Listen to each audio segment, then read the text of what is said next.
بسم اللہ الرحمن الرحیم۔ کتاب گناہان کبیرہ، جلد 3، صفحہ نمبر 38۔ نقصان اور فائدہ نہ ہونا۔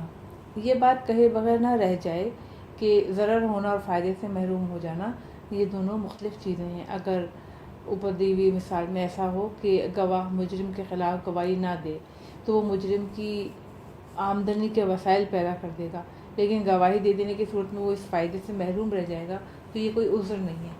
فائدہ نہ پہنچنا ضرر نہیں کہلاتا۔ ہاں، البتہ اگر گواہ مثلاً خود مجرم ہی کا ملازم ہو اور گواہی دے دینے کی صورت میں اس کی نوکری چھوٹ جائے اور اس کے بعد انتہائی سخت پریشانی کا اندیشہ ہو کہ عرف عام میں اس کو ضرر کہا جائے تو آدمی گواہی کو چھپا سکتا ہے۔ خلاصہ یہ کہ جھوٹی قسم، جھوٹی گواہی اور گواہی چھپانا، ان تینوں میں سے ہر ایک گناہ کبیرہ ہے۔ اس صورت میں گناہ کبیرہ ہے کہ جب کوئی ضرر اس سے ٹکرا نہ رہا ہو۔ بس اگر ناحق گواہ کو یا کسی اور مسلمان کو ضرر پہنچنے کا اندیشہ ہو تو یہ تینوں گناہ نہیں رہتے بلکہ جائز ہو جاتے ہیں۔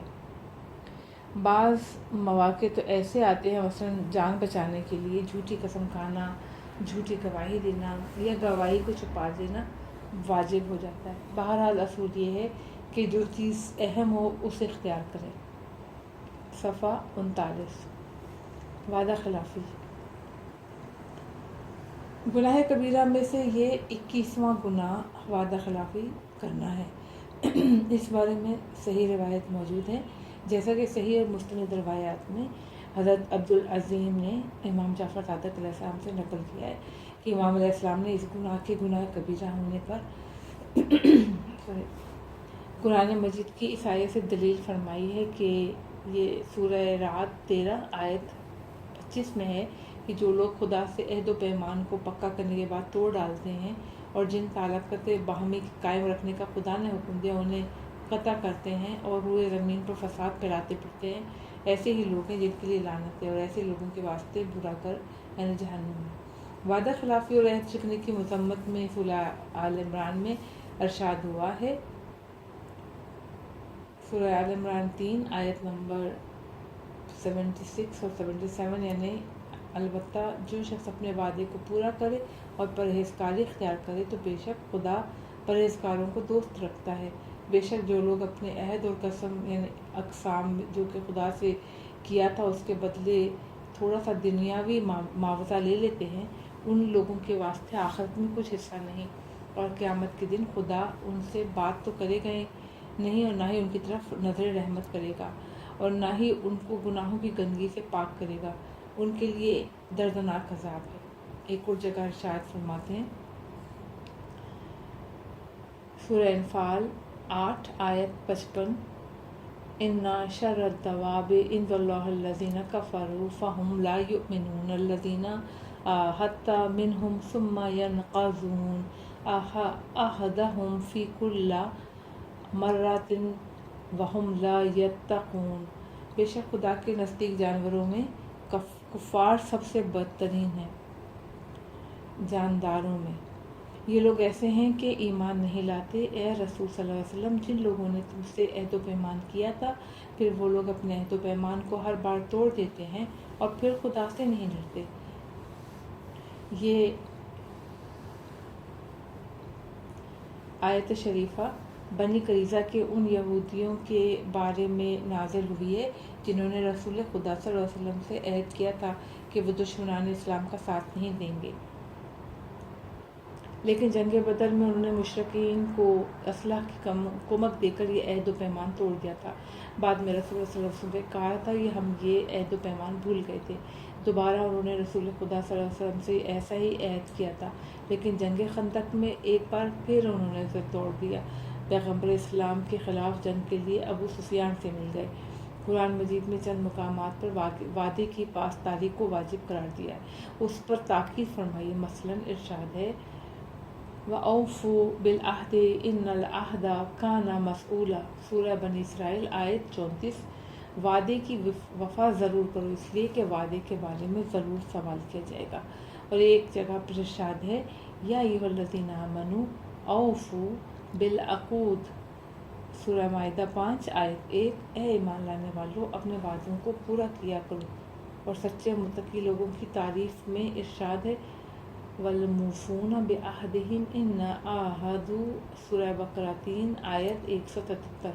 اور یہ وہ لوگ ہیں جو جب بھی وعدہ کرتے ہیں تو اسے ضرور پورا کرتے ہیں۔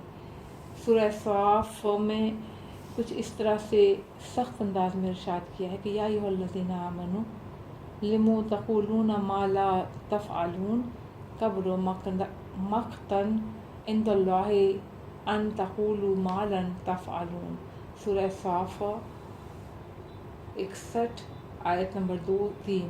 اے ایمان لانے والوں، تم ایسی باتیں کیوں کہا کرتے ہو جن کے کرنے کا تمہیں ارادہ نہیں ہوتا؟ خدا کے نزدیک یہ بڑے غضب کی بات ہے کہ تم ایسی بات کہو جس پہ عمل نہ کرو۔ اس آیت شریفی کے تفسیر میں حضرت امام جعفر صادق علیہ السلام سے مروی ہے، رسائل الشیعہ کتاب حج باب 109 صفحہ 222، مومن اپنے بھائی مومن سے وعدہ ایک ایسی نظر ہے جس کا کوئی کفارہ نہیں، لیکن جو شخص وعدہ خلافی کرتا ہے وہ شخص خدا کی مخالفت اور دشمنی کا آغاز کر دیتا ہے اور خدا کے غضب کو چھیڑ بیٹھتا ہے۔ اس کے بعد امام علیہ السلام نے سورہ صاف کی مندرجہ بالا آیت کو تلاوت فرمایا تھا۔ صفحہ نمبر 40۔ امیر المومنین حضرت علی علیہ السلام مالک اشتر سے ان کے عہدے کا حلف لیتے ہوئے فرماتے ہیں کہ وعدہ خلافی خدا کے غضب کے باعث بن جاتی ہے۔ اس کے بعد امیر المومنین علیہ السلام نے بھی اسی آیت کا حوالہ دیا تھا۔ حضرت امام محمد باقر علیہ السلام فرماتے ہیں 4 قسم کے لوگ ایسے جن پر جلد عذاب نازل ہوتا ہے۔ نمبر 1، ایسا شخص جس کے ساتھ تم نے کسی سلسلے میں معاہدہ کیا ہو اور تم اس سلسلے میں اس سے وفا کر رہے ہو لیکن وہ تم سے بے وفائی کر رہا ہو، تمہاری نیکی کے بدلے میں اس نے تم سے بدی کی ہو۔ نمبر 2، ایسا شخص جس پر تم کوئی ظلم نہیں کرتے اگرچہ اس کے ساتھ کوئی نیکی بھی نہیں کرتے ہو مگر وہ تم پہ ظلم کرتا ہے۔ نمبر 3، ایسا شخص جس کے ساتھ تم نے کسی سلسلے میں معاہدہ کیا ہو اور تم اس سلسلے میں اس سے وفا کر رہا ہو لیکن وہ تم سے بے وفائی کر رہا ہو۔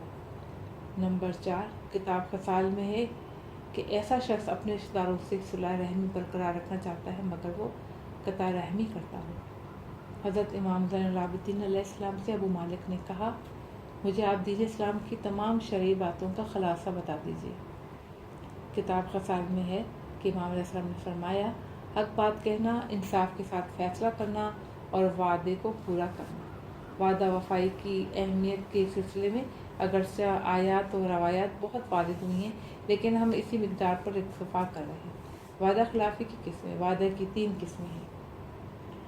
نمبر 1، ایک ایسا وعدہ جو خدا نے اپنے بندوں سے کیا۔ نمبر 2، ایسا وعدہ جو بندوں نے خدا سے کیا۔ نمبر 3، ایسا وعدہ جو بندوں نے ایک دوسرے سے کیا۔ وہ وعدہ جو خدا نے بندوں سے کیا ہے وہ وہی ہے جو عالم ذر عالم ارواح میں واقع ہوا تھا۔ قرآن مجید اور بہت سی روایتوں سے اس وعدے کے بارے میں علم ہوتا ہے۔ اس وعدے کا خلاصہ یہ ہے کہ عالم ارواح میں دنیا میں انسانوں کو بھیجنے سے پہلے خدا نے تمام روحوں سے عہد و پیمان کیا ہے اور وہ یہ ہے کہ اگر دنیا میں ثابت قدم رہیں گے، کسی کو خدا کا شریک قرار نہیں دیں گے، اپنے پیغمبر صلی اللہ علیہ وسلم کے احکام سے روگردانی نہیں کریں گے، شیطان کی پیروی نہیں کریں گے، تو خدا اس وعدہ وفائی کے سلسلے میں ان کی مدد کرے گا، اپنی رحمت کا سایہ ہر وقت ان پر رکھے گا اور جنت میں انہیں جگہ دے گا۔ لیکن اگر وہ اپنے وعدے کو پورا نہیں کریں گے تو خدا کبھی اس کے عوض میں اپنے وعدے کو پورا نہیں کرے گا۔ اسی لیے ارشاد ہے سورہ بقرہ میں کہ اوفوا بعہدی اوفی بعہدکم، اے میرے بندو مجھ سے کیا ہوا وعدہ وفا کرو، اگر تم ایسا کرو گے تو میں بھی تم سے کیا ہوا وعدہ وفا کروں گا۔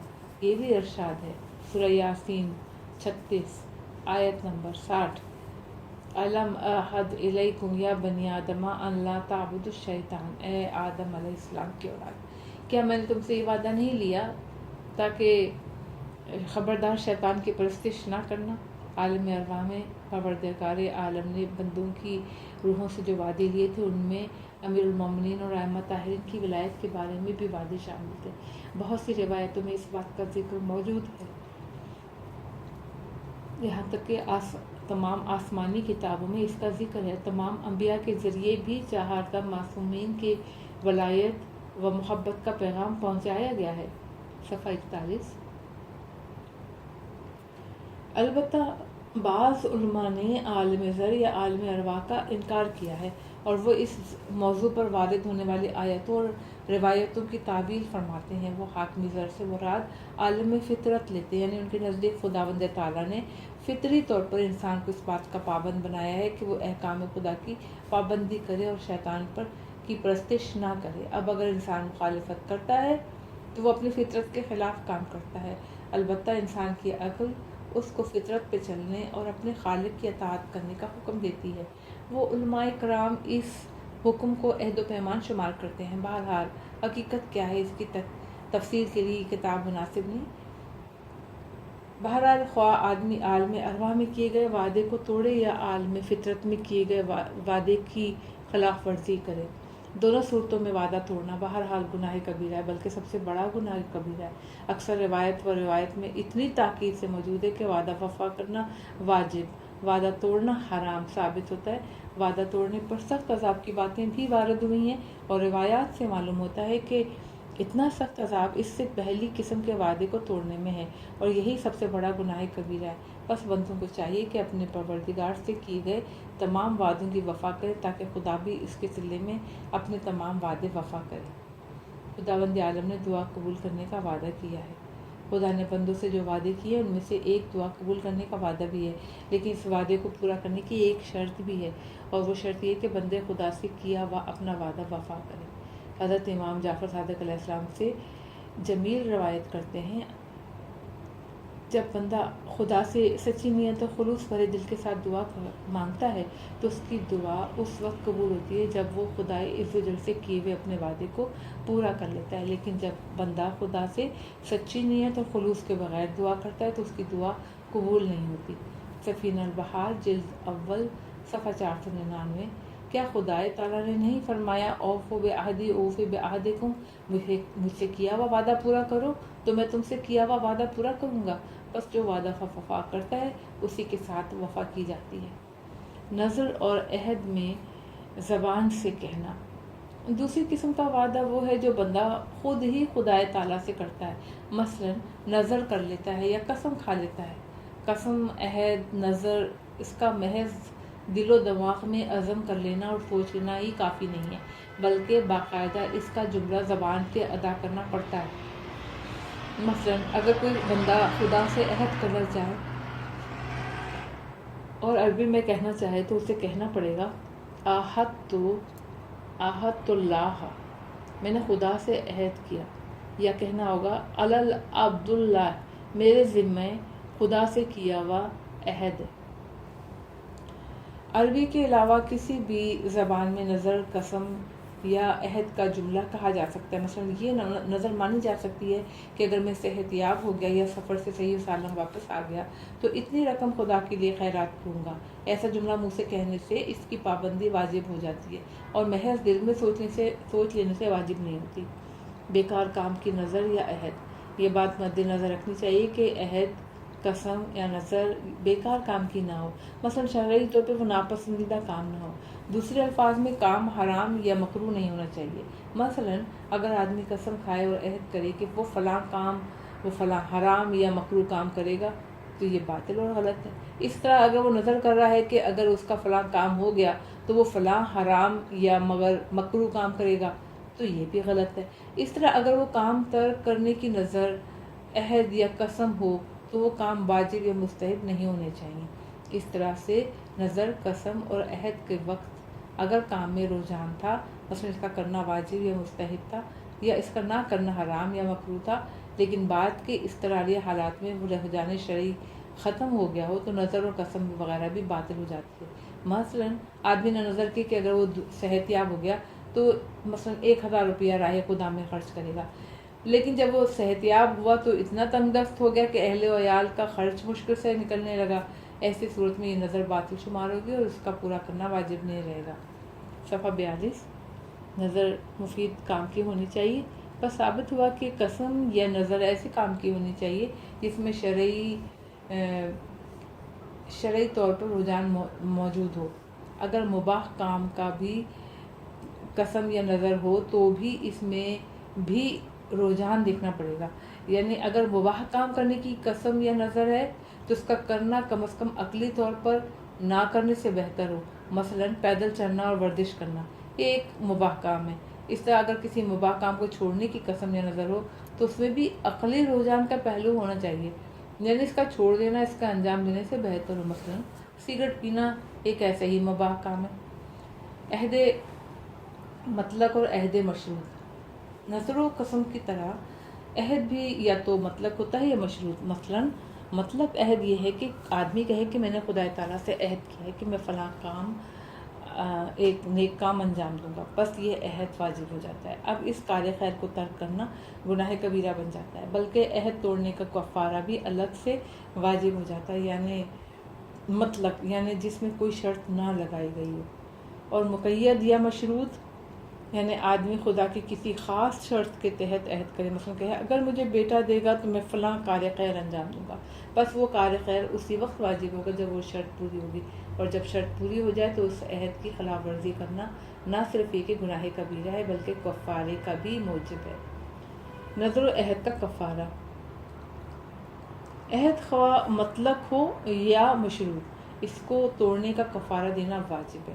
اس کا کفارہ وہی ہے جو رمضان کا روزہ نہ رکھنے اور توڑنے کا ہے، یعنی 60 غریبوں کو کھانا کھلانے اور 60 روزے رکھنا، یا ایک غلام کو آزاد کرنا۔ اور اگر نظر توڑی جائے تو اس کا کفارہ قسم توڑنے کے کفارے کے برابر ہے، یعنی 10 غریبوں کو کھانا کھلائیں، یا 10 لباس سے محروم لوگوں کو لباس دیں، یا ایک غلام آزاد کریں۔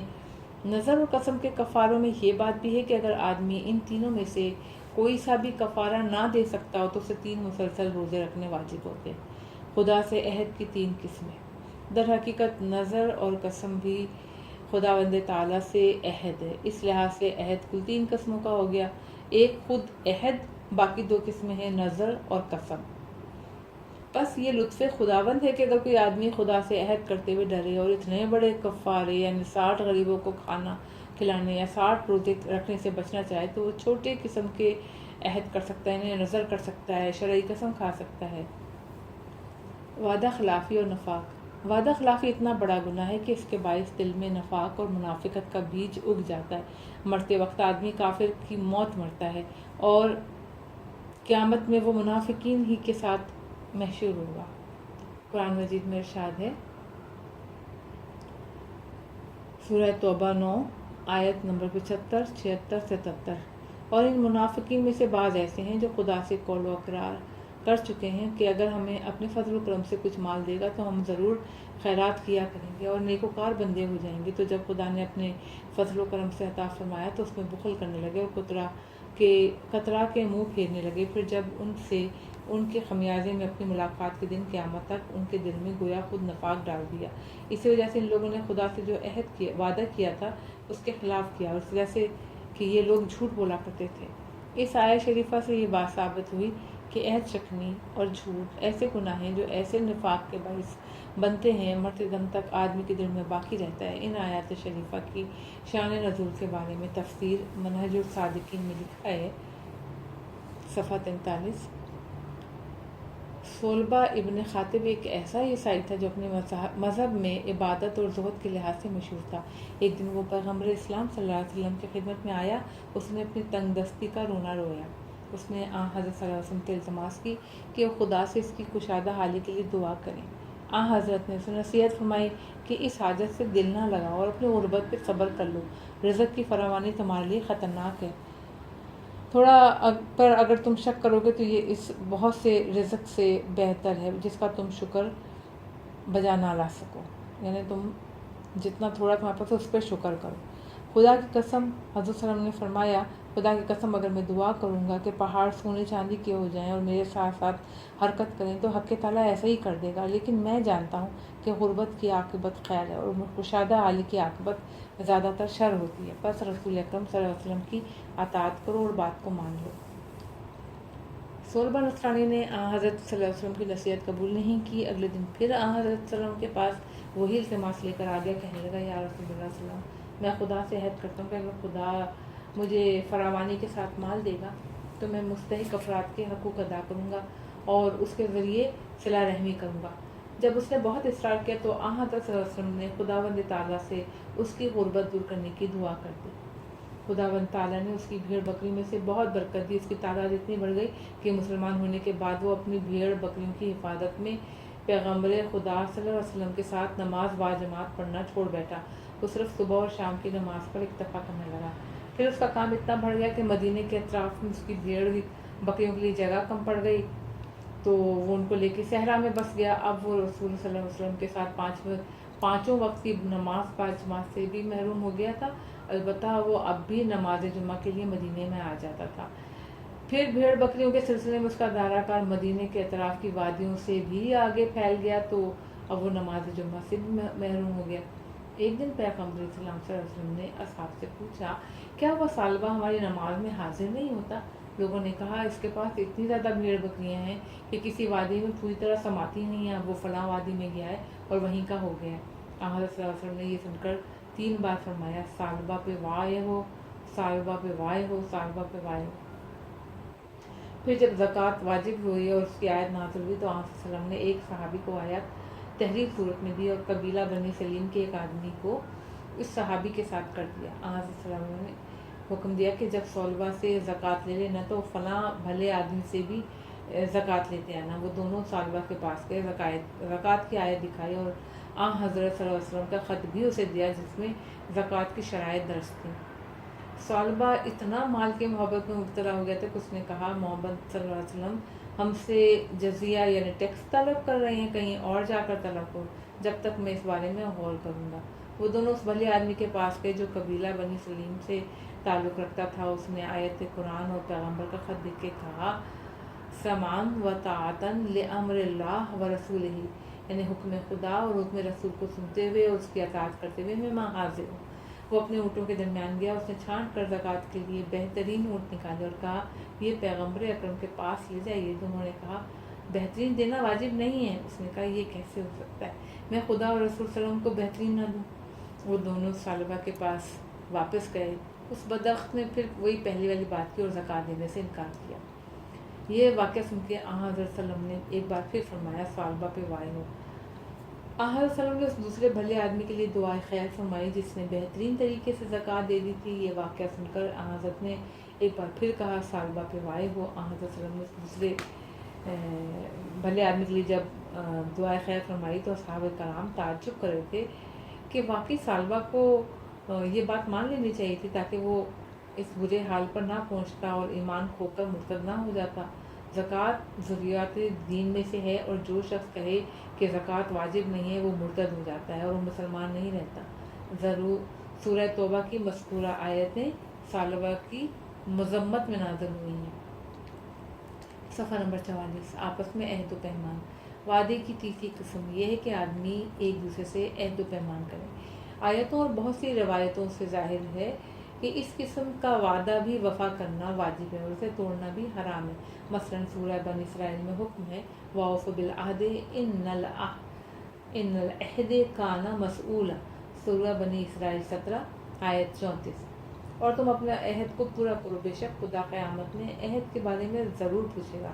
اسی طرح اہل صدق و تقویٰ کی تعریف میں آیت ہے، وَالْمُوفُونَ بِعَهْدِهِمْ اِذَا عَاهَدُوا، سورہ بقرہ 2 آیت 177۔ اور وہ یہ ہیں کہ جب کوئی وعدہ کرتے ہیں تو اپنے وعدے کو وفا کرتے ہیں۔ اسی طرح دوزخ سے نجات پانے والوں اور جنت میں داخل ہونے والوں کی صفات بیان کرتے ہوئے ارشاد ہے کہ والذین ھم لأمانتہم وعہدہم راعون، سورہ مومنون 23 آیت نمبر 8۔ اور جو اپنی امانتوں اور اپنے عہد کا لحاظ رکھتے ہیں۔ حضرت امام جعفر صادق علیہ السلام فرماتے ہیں کہ اپنے مومن بھائی سے کیا ہوا وعدہ نظر کی طرح واجب ہے، اگرچہ کہ اس وعدے کی خلاف ورزی پر کوئی کفارہ نہیں ہے۔ پیغمبر اکرم صلی اللہ علیہ وسلم فرماتے ہیں، من کان یؤمن باللہ والیوم الآخر فلیحلف اذا وعد۔ اصول کافی میں ہے کہ جو شخص خدا اور روز آخرت پر ایمان رکھتا ہے اسے چاہیے کہ جب بھی وہ وعدہ کرے وفا کرے۔ معلوم ہوا کہ وعدہ وفا کرنا خدا پر اور روز آخرت پر ایمان رکھنے کے لوازمات میں سے ایک ہے۔ اسی طرح سورہ صاد کی ابتدائی چند آیات وعدہ خلافی کی سخت مذمت میں نازل ہوئی ہیں اور ان سے بخوبی ثابت ہوتا ہے کہ وعدہ خلافی خواہ کسی بھی قسم کی بھی ہو حرام ہے۔ منافق وعدہ خلافی کرتے ہیں۔ پیغمبر اکرم صلی اللہ علیہ وسلم سے مروی ہے کہ 3 خصلتیں ایسی ہیں جس شخص میں بھی ہوں گی وہ منافق ہوگا، اگرچہ کہ وہ نماز روزے کا پابند بھی اور خود کو سچا مسلمان بھی سمجھتا ہو۔ ایک تو وہ شخص جس کے جب کوئی امانت رکھتا ہے تو اس میں خیانت کرتا ہے، ایک وہ شخص جب کوئی بات کرتا ہے تو جھوٹ بولتا ہے، یہ اصول کافی میں ہے، اور ایک وہ شخص کہ جب بھی کوئی وعدہ کرتا ہے اس کی خلاف ورزی کر بیٹھتا ہے۔ اور حضرت امام جعفر صادق علیہ السلام نے فرمایا کہ جو شخص لوگوں کے ساتھ معاملہ کرے تو ان پر ظلم نہ کرتا ہو، جب اسے کوئی بات کرے تو جھوٹ نہ بولتا ہو، جب ان سے کوئی وعدہ کرے تو اس کی خلاف ورزی نہ کرتا ہو، اصول کافی۔ تو وہ ایسے لوگوں میں ہوتا ہے جن کا اخلاق کامل ہے، جن کی غیبت حرام ہے، جن کا عادل ہونا ظاہر ہے اور جن سے بھائی چارہ کرنا واجب ہے۔ بس جو شخص ظالم، جھوٹا، وعدہ خلافی کرنے والا ہو، اسی روایت کی روشنی میں اس کا اخلاق کامل نہیں ہے، اس کی غیبت جائز ہے، یہ غیر عادل یعنی فاسق ہے، اور اس کے ساتھ برادری ماننے والے حقوق کی رعایت واجب نہیں ہے، کوئی چھوٹ نہیں ہے۔ اسی طرح چھٹے امام علیہ السلام کا یہ بھی ارشاد ہے، 3 فرائض ایسے ہیں جس کے سلسلے میں خدا تعالیٰ نے کسی کو ذرا سی بھی چھوٹ نہیں دی ہے۔ والدین کے ساتھ نیکی کرنا، خواہ دونوں نیک ہوں یا بد کردار، وعدے کو وفا کرنا، خواہ نیک آدمی سے وعدہ کیا یا بد کردار سے، شیخ صدوق کی کتاب خصال میں ہے، اور امانت کو ادا کرنا، خواہ وہ نیک آدمی کی ہو یا بد کردار۔ اسی جیسی ایک حدیث کافی میں حضرت امام زین العابدین علیہ السلام سے بھی مروی ہے، صفحہ نمبر 45۔ حضرت امیر المومنین علیہ السلام کا ارشاد ہے کہ جو شخص اپنی بیوی سے کوئی وعدہ کرے تو اسے وہ بھی وفا کرنا چاہیے۔ کتاب تہذیب میں اس لیے کہ مسلمان اپنے وعدوں کا ہر دم لحاظ رکھتے ہیں، ہاں البتہ کسی وعدے کی وجہ سے کوئی حلال چیز حرام ہو رہی ہو یا کوئی حرام چیز حلال ہو رہی ہو تو ایسے وعدوں کا لحاظ نہیں رکھتے۔ مشرکوں سے معاہدہ، بہرحال وعدہ وفائی کے واجب ہونے اور وعدہ خلافی کے حرام ہونے سے متعلق آیات اور روایات تو بے شمار ہیں۔ اس موضوع کی اہمیت کے لیے یہی کافی ہے کہ سورہ انفال کی 8 کی آیت نمبر 55 اور 56 ہے کہ اس میں شک نہیں کہ خدا کے نزدیک جانداروں میں کفار سب سے بدتر ہیں، تو باوجود اس کے پھر ایمان نہیں لاتے۔ اے رسول، جن لوگوں سے تم نے عہد و پیمان کیا تھا پھر وہ لوگ اپنے عہد کو ہر بار توڑ ڈالتے ہیں اور پھر خدا سے نہیں ڈرتے، پس وعدہ خلافی کرنے والے لوگ خدا کی بدترین مخلوق ہیں، یعنی جانوروں سے بھی بدترین ہیں۔ یہ بات یہاں جان لینی چاہیے کہ خدا بند تعالیٰ نے مشرکوں اور کافروں سے بھی کیے ہوئے معاہدے اور وعدوں کو توڑنے کی اجازت نہیں دی ہے، اس کے وفا کو بھی واجب قرار دی ہے۔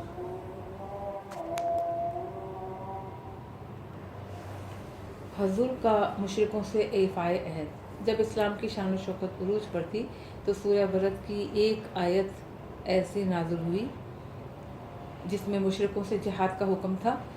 مکہ معظمہ کو شرک اور بت پرستی سے پاک کر دینے کا حکم ملا تھا، لیکن مشرکوں سے معاہدہ توڑنے کا حکم بھی آیا تھا جو معاہدہ توڑنے میں پہل نہیں کر رہے تھے۔ وہ آیت شریفہ بھی یہ ہے کہ للذین عاہدتم من المشرکین ثم ینقصوکم شیئا ولم یظاہروا علیکم احدا فأتموا الیہم عہدہم الی مدتہم ان اللہ یحب المتقین، سورہ توبہ 9 آیت 4۔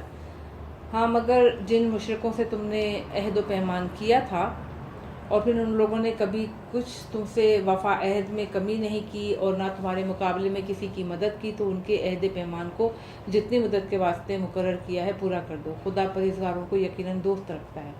ابو رافع کہتے ہیں کہ قریش نے مجھے پیغمبر اسلام کے پاس روانہ کیا کہ جب میں نے حضرت صلی اللہ علیہ وسلم کی زیارت کی اور ان کے نورانی چہرے پر نگاہ کی تو میرے دل میں اسلام کا نور پیدا ہو گیا۔ میں نے حضرت صلی اللہ علیہ وسلم سے کہا، یا رسول اللہ، اب میں قریش کی طرف واپس لوٹ کر نہیں جاؤں گا۔ آپ صلی اللہ علیہ وسلم نے فرمایا، میں عہد و پیمان کی خلاف ورزی نہیں کروں گا اور قریش کی طرف سے پیغام لانے والے کو اپنے پاس نہیں رکھوں گا۔ اے ابو رافع، تم اپنے قبیلے کی طرف لوٹ جاؤ، اس کے بعد اگر تمہارا دل چاہے تو اسلام قبول کر کے ہمارے پاس آ جانا۔ قریش سے کیے گئے عہد کا احترام۔ حذیفہ یمانی کہتے ہیں کہ صرف ایک چیز مجھے جنگ بدر میں شریک ہونے سے روکتی رہی تھی، اور وہ یہ تھی کہ میں اور ابو الحسیل